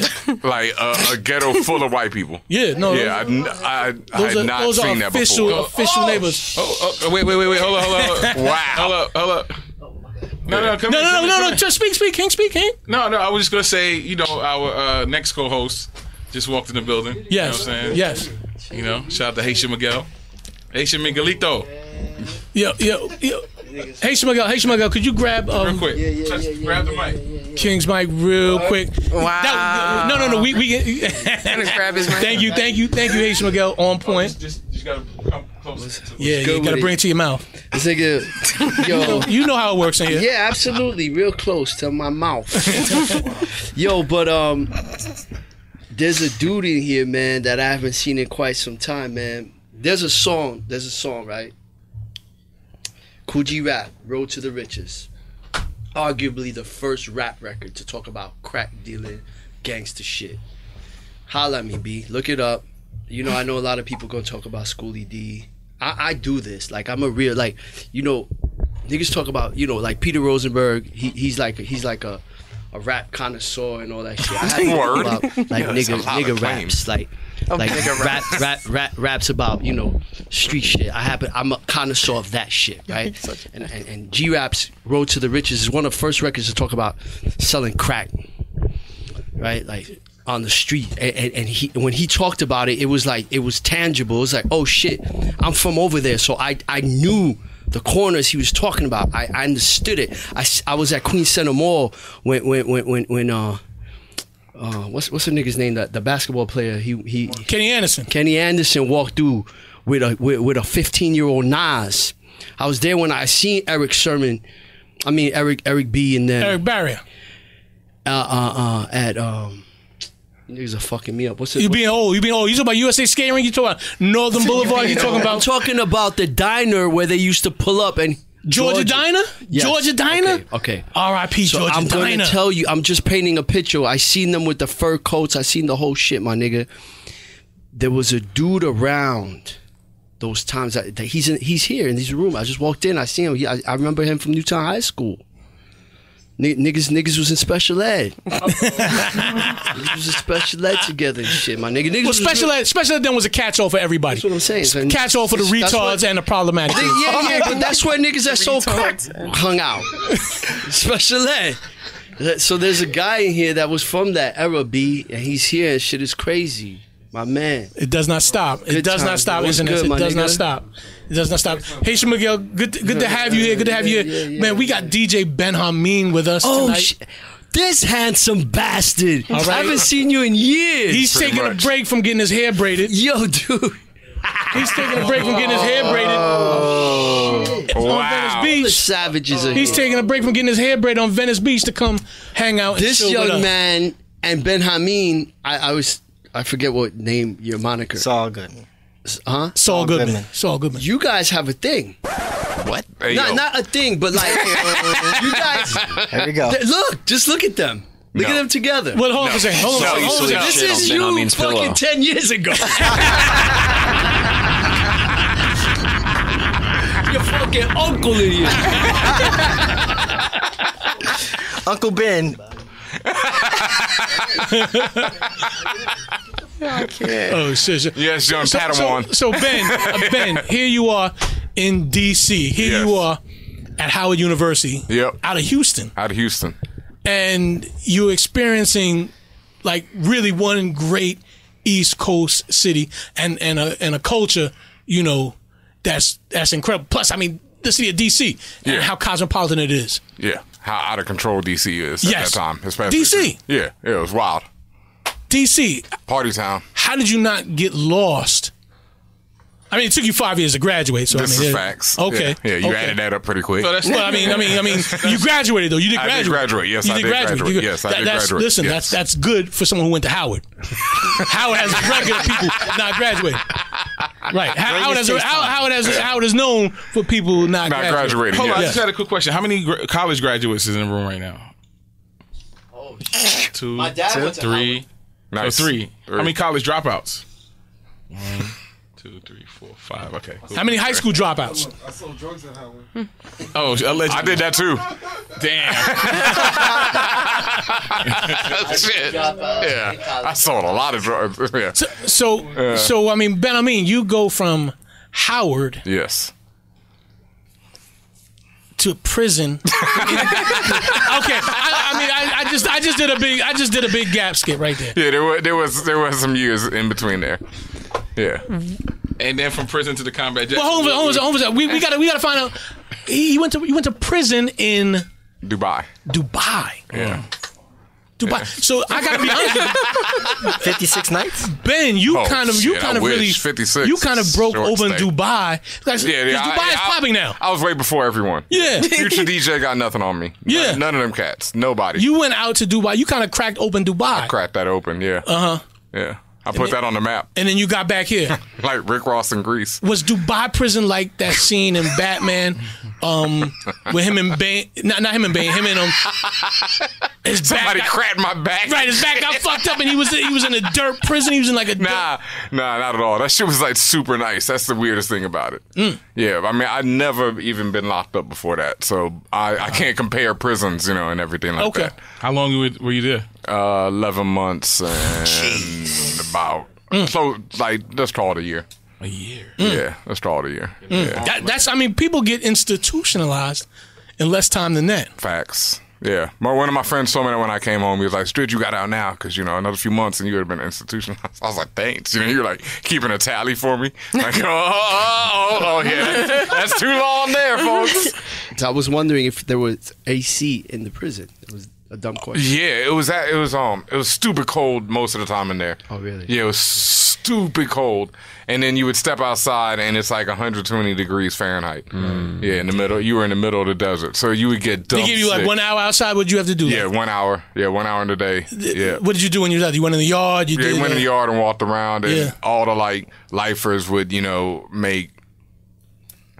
It was a weird situation to be in. For those who don't, most people don't understand, like Dubai prison is a place where it's like, no matter what you're charged, unless you're doing life or something like that, you're going to get a pardon. The sheikh every few months will come around and be like, I'm pardoning everyone. So all the minor drug cases, all that type of stuff, anything pretty minor, you get pardoned for. So people don't act up there because they're all trying to get this pardon. Yeah. So basically, the lifer's fun would be to sit there and be like, yo, guess what I heard? I heard there's a pardon coming tomorrow, and just to fuck with you. Or I remember this one dude would be like, yo, when you get home, all you gotta do is just get some people to come over. I think he was Nigerian. Get some people to come over there, and I'll give them the coke. Basically trying to set up drug deals and all that. And I'll be like, dog, we're in prison. Like, you're not a good enough gangster if you're in prison with me and you're trying to get me to do other deals. I do love when you be in jail and there be a nigga that's like a lawyer and be like, listen, when you see the judge, everyone was a lawyer. Him like, dog, everyone was a lawyer there. Like, oh man, and they had the worst fucking advice. So.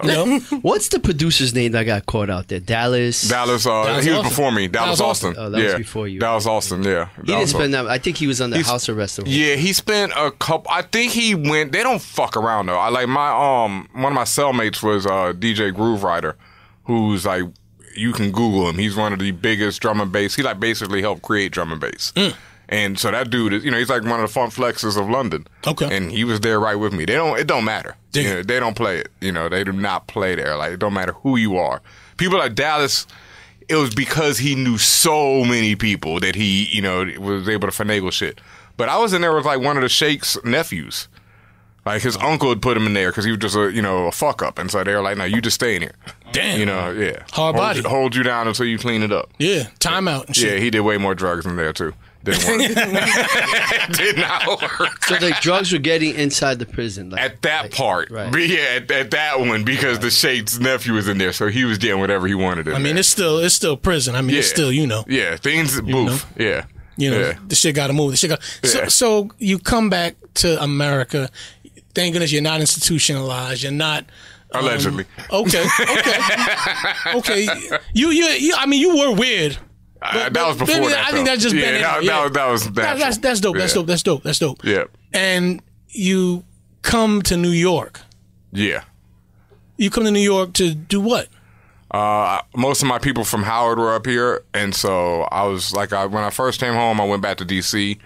And I was there for like a year, and it was just, I just needed to get out of that because it was like, I've been there a long time, and it just felt like a weird situation. When you come home, everyone looks at you funny, and all that type of stuff. And so that got tired. So I was like, let me just get out of here. My friend had a spot in New York, that he was renting, so I just moved up here. And I was up here basically struggling like shit, and I knew combat from the internet because I had my website, pleasedon'tstare.com. Pleasedon'tstare.com. Yeah. Pleasedon'tstare.com. Yeah. And damn. I haven't heard that in a long time. Yeah. The craziest thing about that shit is I was a writer, and I came up with that, and then 2 days later I got locked up. Like, I bought the name pleasedon'tstare.com. I was in Ethiopia at the time, bought the name. I was like, yeah, I'm about to come back to America and kill it with this website. You wasn't murdering it in Ethiopia? What do you mean? You look Ethiopian. You look Eritrean. Yeah, both. You look like you can smash something from Djibouti. Oh, it's a good time in Ethiopia, trust me. Yeah. Did you ever get to Djibouti? Allegedly. There's a lot of people I want to think that you got to Djibouti. Yeah, there's a lot of people who can listen to this for the culture. Yeah. Dope. So here you are, enjoying the weblog zeitgeist. Yes. You know what I mean? Struggling. Struggling, no. Graduate, loving hip hop. Yeah. Loving the culture. Yep. And then I what really first linked me with combat was when I posted. I was the one who shot the video of Jay-Z and Jeezy on stage in Love Nightclub in D.C. at the inauguration. And I was the one. I was standing behind them when they performed "My President Was Black" the first time. I shot it, and it went everywhere. You know, obviously now Wright picked it up. Everyone picked it up, and then Bill O'Reilly stole it, used it for his thing. Combat called me up saying we could sue him possibly, and that's how we first got cool. And then when I moved to New York, I was up in New York struggling. Ambulance chaser. I mean, well, no, combat was then. Hey, did you know that I'm also a lawyer? There could be a bag. There could be a bag for you. Yeah. And did you also know that I was a God lawyer? bless that and all, but I mean, With all due respect, Please, You know. shout outs to Jenkins and Jenkins. Yes. All right. Did you know that I'm also an attorney? So, I remember one day though, it was so fucking random. I just hit him up. And I was to say this all the time. I never even listened to the show. I never heard one episode of the combat. I used to post it on PleaseDon'tSay.com and I wouldn't listen to it. You know, I just knew him and I knew it was whatever, so I posted it. And then one day I called him up like, yo, do you need a DJ for the show? And he was like, yeah, sure, yo. You know, we can't pay you nothing, but, you know, come on. All right. Yeah, right out the gate, let me know. I mean, he didn't tell you he was going to be a partner. No, not So at you all. didn't get that one. No. All right. Oh, you got that speech? Yeah. And so I gave him I'm trying to think if King is the one with the barbecue money. Yeah. King might be the one with the barbecue. Because King stuck around. The splits never came down King for me. stuck around. King might have got the barbecue money. That's why he felt obligated. The only splits that I ever got from the Combat Jazz show was when I was told to split. Tell you something. I heard about barbecue money like 4 days after the barbecue, and then I heard about Flood. Like, I definitely wasn't in the loop with none of that shit. You know what I'm saying? That's all right. King, I felt like Dallas and Reg was. King, you can make a disclaimer. We're gonna type of shit. One day we're gonna get to the bottom of who got that barbecue money. Yeah. We're gonna get to the bottom of that. Man, one Flood. day. Matt Raz got the barbecue. We're gonna get to the bottom. You know, it might require us getting to the bottom to find out where that barbecue money is. Anywho. Yep. So I mean, so you come and you become the DJ at the Combat Jackson. When you came and, you know, you brought your laptop, you know, we already had a little setup inside the studio. And then I came in there and DJed the first night. And I'll tell y'all, and I say this all the time, I knew right away. I walked in there, it was Combat Dallas. Pete was there, I think. You were there, King. I think Matt was there. Maybe. If Pete was there, Matt had to be there. Your first day? First time. I don't think so. I don't think they would. I think you was the first one before they came. Before Pete? Yeah. Even? Yeah. Definitely early, before Pete. We were early episodes. We weren't definitely before Pete. We weren't full throttle yet. Yeah. You were the fourth member. Wow. And I knew that shit was fucking genius from day one. I knew it when I walked in there. I thought that shit was just incredible. I knew about you through the internet. You know, I knew all your videos and all that stuff. And I taught the Combat, but I never met him. And I never met you, you know, from nothing. Right. But I walked in there and was like, oh, this shit is fucking genius. Like, this is something else that I'd never seen before. And there you were. Yeah.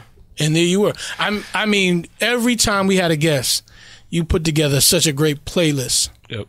Of their music, of their classics. I remember when Bum B said I was playing some shit. He was like, "Yo, I haven't heard this shit in forever." Well, I mean, listen, that's when I was. You was the cheat code with Bum B. Yeah, I mean, you was the H-Town cheat code. You was H-Town. I was waiting on that. I remember how excited you were too. Yeah. To have that hometown legend and have that connection. Yeah. But again, just your musicality helped put us in a space that the people that were there felt so comfortable. Everybody in there, the vibe was so dope. And I just remember how we'd have our little breaks, our music breaks, and you'd be spinning, and I'd be on the deck getting high, and I'd be like, damn.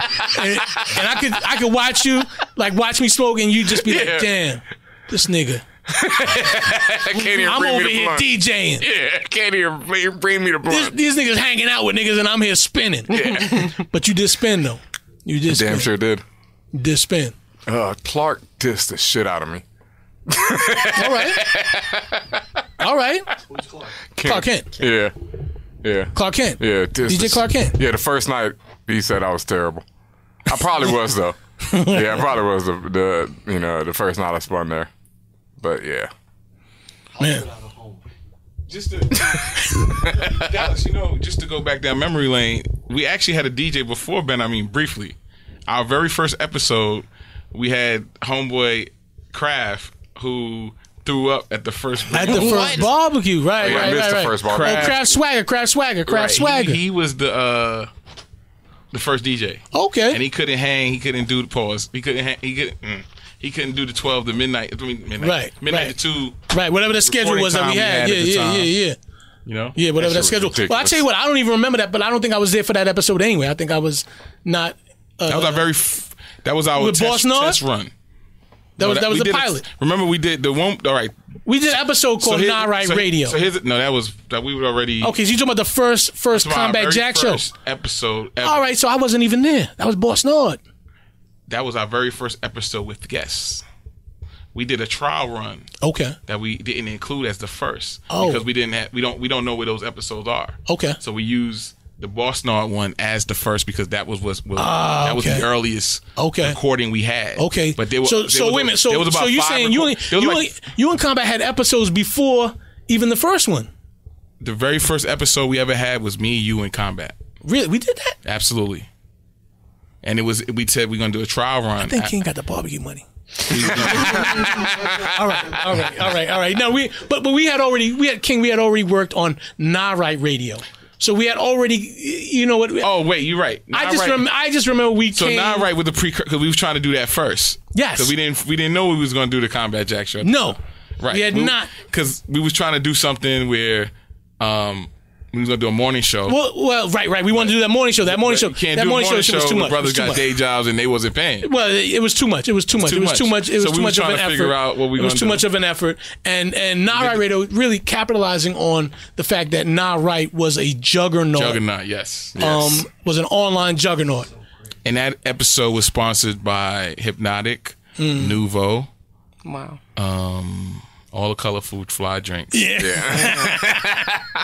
That episode was actually sponsored by diabetes. And the lovely Marvelous Mo was part of that. Marvelous Mo, going back to that, yes. Yep. Yes. Internet, you definitely need an intelligent female voice in your spaceship. All right. Star Trek had Uhura. Star Wars continuously has powerful female leads. You have to have that energy, inside. I mean, first of all, what is the most powerful force in the universe anyhow? A black hole. Okay? Black holes swallow suns. Black holes contain every element of the universe inside them. Okay? Respect all black holes. Benhameen! Benhameen! I'm gonna let you keep going with Benhameen! Yeah. Benhameen. You went from DJing at the Combat Jack show to Fanbro show, which is now called For All Nerds. We'll talk about the pivot. Rebranding, but really just a little title pivot. Yeah, just a little title pivot. Because y'all are still doing what y'all are doing. Always. For All Nerds. Yeah. For All Nerds. But I mean, you found the pocket, and you got inside this pocket, this podcast pocket. Mm-hmm. Fan Bros. Yes. I mean, you love comic books. Yeah. You love kicks. Yes. You have vinyl. Yes. You have incredible graphic T-shirts, concert tee, all kind of graphic T-shirts. Stop it! Don't be shy now, nigga. Your T-shirt game is crazy. It always has been. Okay, since I was a little kid. I've always prided myself on the illest T-shirts. Don't get fucking weird here. Because I couldn't afford stuff like polo and cross colors and anything else that was. He wasn't trying to take it off of the back of a truck either. No, I tried. I actually, we used to boost back in high school in Houston too. But yeah, we weren't like on polo and shit. We was boosting calculators so you could sell them for a lot of money. TI-81s and TI-85s, you could sell them for like $1.50. You can't give a nigga a calculator now. Yeah, I know, but back then you could sell them shit for $1.50, so you would snatch them. That was our hustle. Yeah. Yeah. And then my boy got lopped off of that. Got caught up in Target, so I gave up the game. Yeah. Yeah. Yep. But For All Nerds. Yep. this podcast that you have that is helping expose, define, really put a face to urban geek culture. Mm-hmm. Yeah. The voice of the urban geek.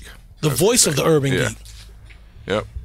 Like, I mean, this is what's bigger than this? I don't think anything. I mean, honestly, it was something that, and we started it with Combat Jack. Once again, gotta pay respect because he came to me and was like, we need to do this sideshow about geek culture from the perspective of people of color. And I was immediately with it because it's been my whole life. That's something I've just been into since before everything, pretty much. Like, I wanted to be a film director. That's why I went to Howard, was for a film. And since seeing Star Wars Empire Strikes Back as a kid, that, pretty much changed my life. And Star Wars or Star Trek? Oh, Star Wars, bro. There's no effing question. Empire Strikes Back is the greatest movie of all time. Okay. Because sometimes I feel like you fuck with Star Trek. No. You come on the side of Star Trek more. No, that's Tatiana. She's Yeah, Star Trek. No, Star Wars is me. Tatiana. Yeah. Star Wars. Bantha Tracks was the fan club. See, a lot of people don't even know about Bantha Tracks. Yeah. Yeah, that was the original fan club for Star Wars. Yeah, it's ridiculously bad. That's some super. That's Dungeons and Dragons level. Yeah, yep. Yeah. I played Dungeons and Dragons when they had the red and the blue books too. Yeah, the original joints. Yeah. So I mean, Ben, you are the captain in the right seat. Yeah. Right now for this. It was made for me, basically. Yeah. And it was just something, like when we started the show 5 years ago, we said, I was listening back to an episode from 2 years ago when I said on the show, Black Panther will be the biggest movie Marvel's ever seen. Mm-hmm.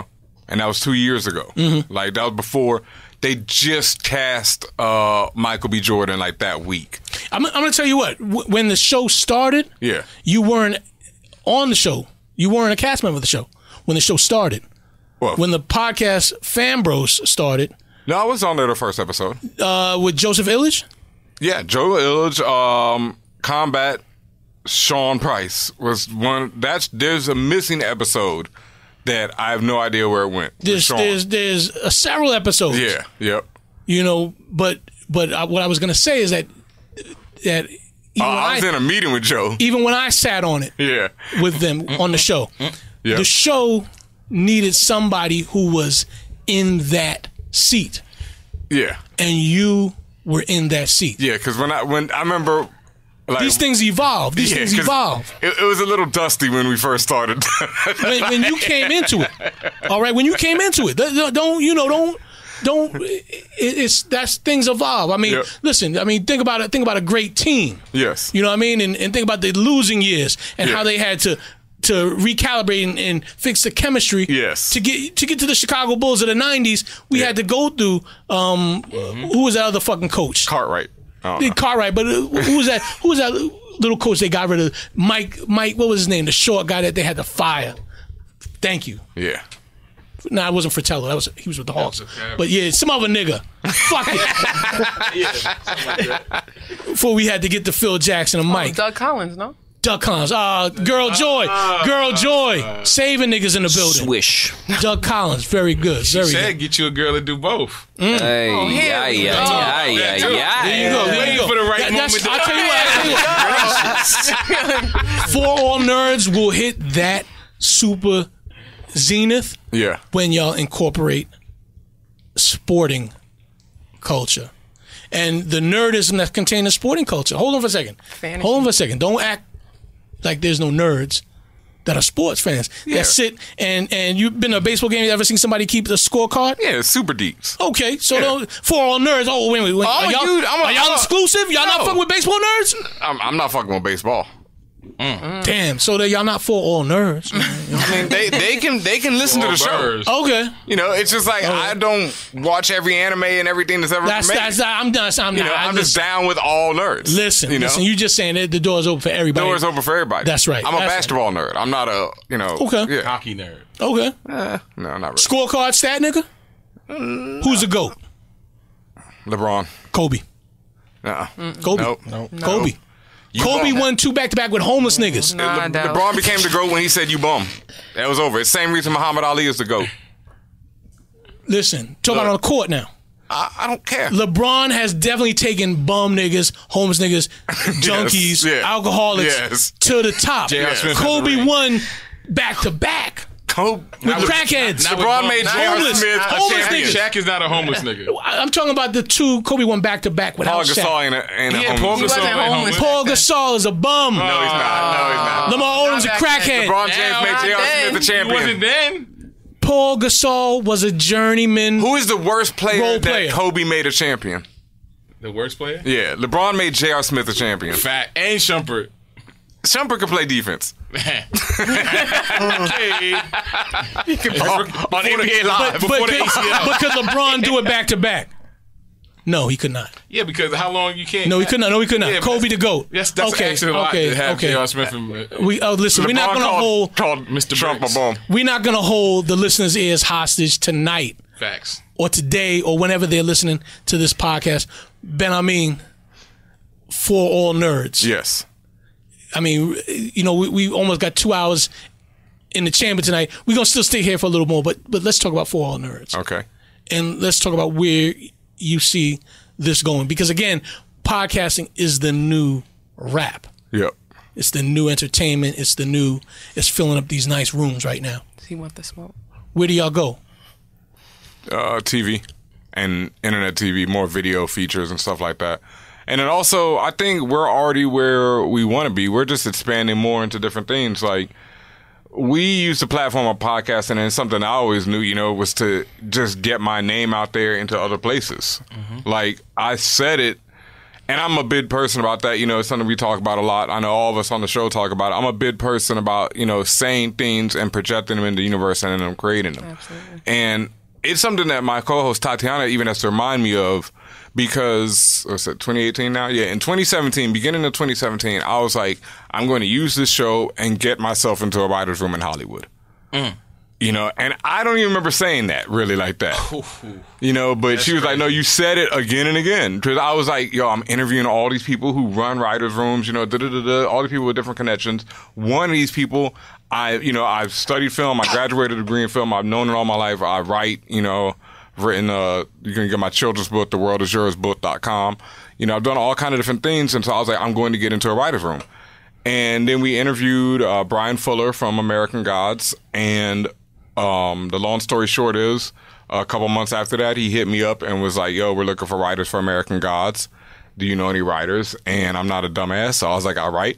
And boom, boom, boom, one thing led to another, and I worked on American Gods for season 2, and writer's room, and now I'm WGA writer. Dude. And so it's about one of those things. But like I said, I forgot. My co-host had to remind me that I even said that like that, but it was just something, so from now, I'm like, okay, now I did that. So the next thing to put out there is to, get my own show, get more Well, I mean, if you ever did anything good, Ben, you got to do it again. do it again. Yeah. Goddamn right. Bigger. Yeah. Goddamn right. Yep. 2 in a row. Make Do you it right. not to say that you're not original at all, because that's definitely been that's been the common theme tonight is the originals and then the people who have made their own way. Do you look though to like you said the TV with this type of show that you do? You look at like Kevin Smith, kind of what they do. Is that similar? No. Or is it not matching? No. I'm not like comic book men, kinda, but I don't think they're all at all like us, because we are very much about, we wear it on our sleeve that we are people of color first. And so you can't just be someone like comic book men where it's all just kind of hunky-dory, Yeah. Comic books aren't hunky-dory for us. It's a very politicized environment, and it comes from being everything is political that we do just by nature. So no, it wouldn't be something so Casual. I grew up on Gotcha. yeah, and they ruined my childhood. Last Jedi was terrible, and no, A little more engaging. yeah, because who cares?